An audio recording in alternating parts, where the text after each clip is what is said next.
কুলের আচার দেখলেই আমার মতো মনে হয় সকলেরই স্কুলের গেটের বাইরে দাঁড়িয়ে থাকা আচার কাকুর কথা মনে পড়ে যায়। সেই টেস্টি আচার, সেম আচারের টেস্ট পেতে এই রেসিপিটি ফলো করুন। গ্যারান্টি দিয়ে বলতে পারি এত টেস্টি হয় এই আচার, যেটা নাকি একবার খাওয়ার পরেই বুঝতে পারবেন। নমস্কার বন্ধুরা, শ্বশুর বৌমা রান্নাঘর অ্যান্ড ব্লগ চ্যানেলে সকলকে স্বাগত। তাহলে কি করে তৈরি করব সেটাই দেখে নেওয়া যাক। আচার করার জন্য প্রথমেই আমি এইখানে 500 একদম লাল টসটসে পাকা কুল নিয়েছি। যদি কাঁচা কুল থাকে সেটাকে 3-4 দিন রোদে দিলেই ঠিক এরকম কালার চলে আসে। এবার কুলগুলোকে বেছে নেব, আর কুলের যে মুখের দিকে একটা সরু ডাঁটি থাকে সেটাকে সব কুল থেকে তুলে বাদ দিয়ে দেব। এইভাবেই একটা একটা কুল বেছে নেব আর দেখে নেব যে কোনো রকম কুলের গায়ে পোকা আছে কি না। অনেক সময় কুলের যে মুখের দিকটা বোটা ছাড়াবার সময় বেশ কিন্তু ভেতরে পোকা থাকে, সেটা অবশ্যই ভালো করে বেছে দেখে নেবেন। কুলগুলো বেছে নেওয়া হয়ে গেছে। এবার একটা বড় পাত্রের মধ্যে বেশি করে জল নিয়েছে। তারপর কুলগুলোকে জলের মধ্যে ভিজিয়ে রাখবো 30 মিনিট মতন। যত বেশি ভিজাতে পারবেন ততই ভালো, কারণ কুলের গায়ে অনেক সময় মাটি থাকে বা কুলের ভেতরে যদি পোকা থাকে জলে চুবানো থাকলে সেগুলো বেরিয়ে আসে। যদি কুল বেশি শুকনো হয় তাহলে অবশ্যই গরম জলে ফুটিয়ে নেবেন। এতে কি হবে, কুলটা নরম হয়ে যাবে আর ভেতরে যে মিষ্টির রসটা সেটা যাবে। কুলগুলোকে হাত দিয়ে ভালো করে চটকে চটকে ধুয়ে নেব। এদিকে গ্যাসের ওভেনে একটা কড়াই বসিয়ে কড়াইটা গরম করে নিয়ে গ্যাসের ফ্লেম একদম লোতে রেখে এর মধ্যে আমি 4-5টা গোটা শুকনো লঙ্কা দিয়ে দেব। যেহেতু আচার সেই কারণে একটু ঝাল ঝাল খেতে ভালো লাগে, তার জন্যই আমি লঙ্কাটা বেশি ব্যবহার করেছি। কুলের পরিমাণ অনুযায়ী বা যে যেমন ঝাল খাবেন সেই অনুযায়ী ব্যবহার করবেন। এর মধ্যে দিয়ে দিচ্ছি তেজপাতা। লঙ্কাটা একটু ভাজা হওয়ার পরে তেজপাতাটা দেবেন, কারণ লঙ্কা ভাজা হতে একটু বেশি সময় লাগে। শুকনো লঙ্কা অর্ধেকের বেশি ভাজা হয়ে গেছে।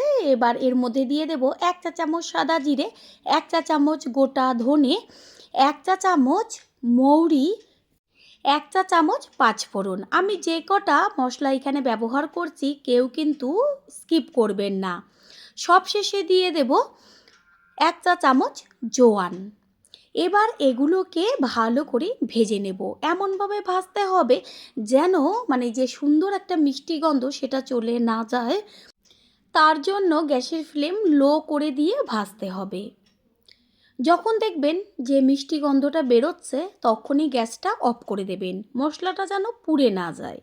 এটা একদম পারফেক্ট ভাজা হয়ে গেছে। এটাকে নাবিয়ে ঠান্ডা করে গুঁড়ো করে নেব।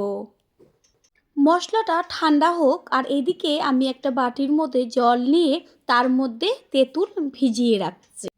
গ্যাসের ওভেনে ওই কড়াইটাই বসিয়ে গরম করে নিয়ে দিয়ে দিচ্ছি সর্ষের তেল। তেল গরম হলে এর মধ্যে ফোড়ন দিয়ে দিচ্ছি 2টো শুকনো লঙ্কা আর 1 চা চামচ পাঁচফোড়ন। ফোড়নটাকে ভালো করে ভেজে নেব।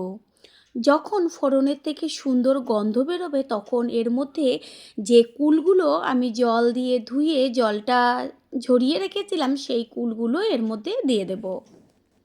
কুলগুলো গ্যাসের ফ্লেম লোতে রেখে তেলে একটু ভেজে নেব। আচার তো আমরা সকলেই তৈরি করি, তবে দোকানের মতন টেস্টি আচার একদমই হয় না। কি ব্যবহার করলে আর কোন মশলার পর কোন মশলা দিলে পরে টেস্টটা আসে সেটাই শেয়ার করছি। প্রথমেই কুলের মধ্যে দেওয়া হলো বিট লবণ।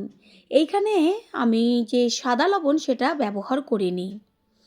লবণটা কুলের মধ্যে ভালো করে মিশিয়ে নেব।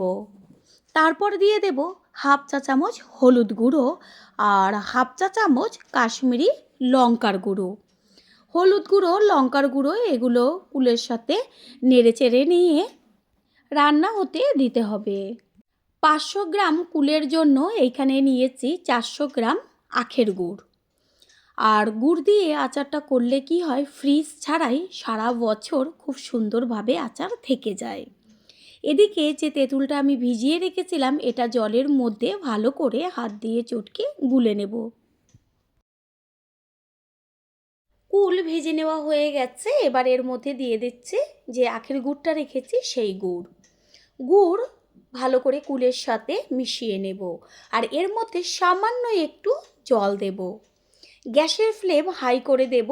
আর গুড় দেওয়ার সাথে সাথেই গুড় গলতে শুরু করবে আর বেশ শিরাতে পরিণত হবে।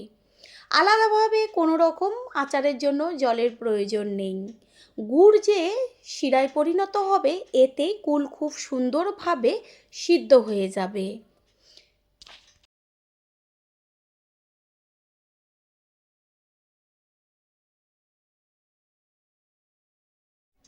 এই পর্যায়ে গ্যাসের ফ্লেম হাই করে দেব। শিরা টকবক হয়ে ফুটতে শুরু করেছে। এবার গ্যাসের ফ্লেম লো করে একটা ঢাকনা চাপা দিয়ে দেব কুল সিদ্ধ হবার জন্য। আর যত ভালোভাবে কুলটা সিদ্ধ হবে তত ভেতরে রসটা যাবে, খেতে হবে অসাধারণ। ঢাকনাটা চাপা দিয়ে দিচ্ছি।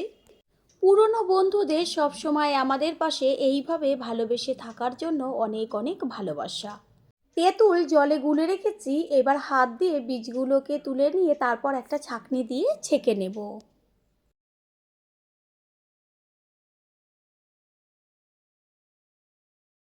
10-15 মিনিট বাদে ফিরে এসে ঢাকনাটা সরিয়ে গ্যাসের ফ্লেম একটু হাই করে তারপর কুলের আচারটাকে নেড়েচেড়ে দেব।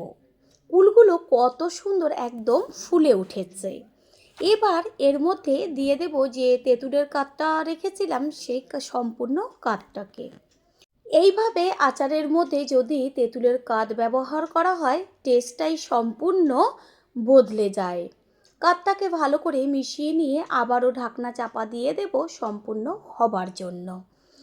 একটা পারফেক্ট আচার তৈরি করতে 40 থেকে 45 মিনিট সময় লাগে।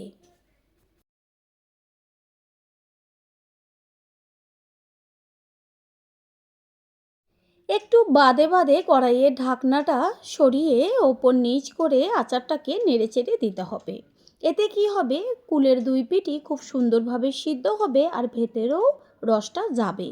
যত সময় নিয়ে আচারটা তৈরি করা হবে ততই টেস্টি হবে।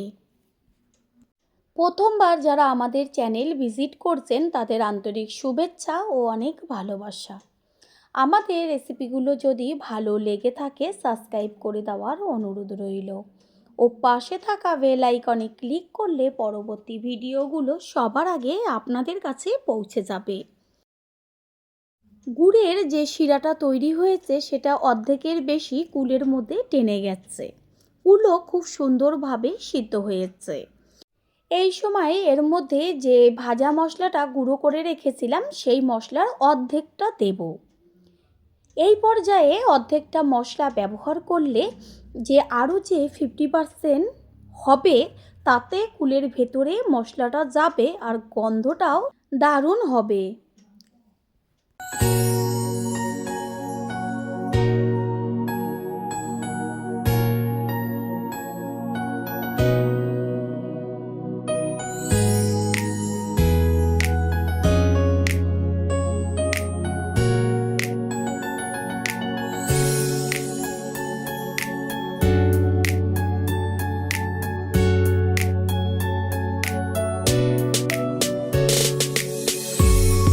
আচার তৈরি হয়ে গেছে। এই যে ঝোলটা দেখা যাচ্ছে, এই পর্যায়ে গ্যাসটা অফ করে দিতে হবে, না হলে ঠান্ডা হওয়ার পর একদম শুকিয়ে যাবে। আর বেশ এরকম একটু হালকা ঝোল ঝোল থাকবে, তাতেই কিন্তু টেস্টটা বেশি হয়। খুন্তি দিয়ে কুলগুলোকে একটু ভেঙে চুরে দেব। তারপরেই দিয়ে দেব যে অর্ধেকটা মশলা রেখেছিলাম সেই মশলাটা। অর্ধেকটা মশলা তো কুলটা অর্ধেক হওয়ার পরে দিয়েছি। এবার একদম গ্যাস অফ করার পরে মশলাটা দিয়ে তারপরে মশলাটাকে ভালো করে কুলের সাথে মিশিয়ে নেব।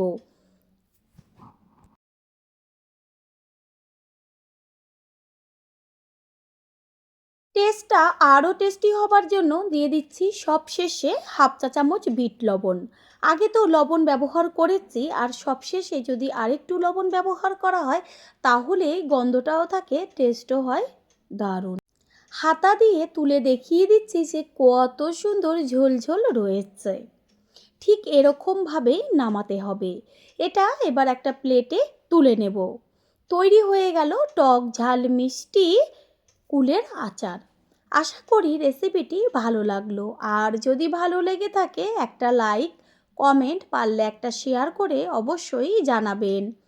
আপনাদের দেওয়ায় একটা লাইক ও লাইকের পাশে থাকা হাইপ আর একটা শেয়ার আমাদের কাছে অনেক অনেক গুরুত্বপূর্ণ।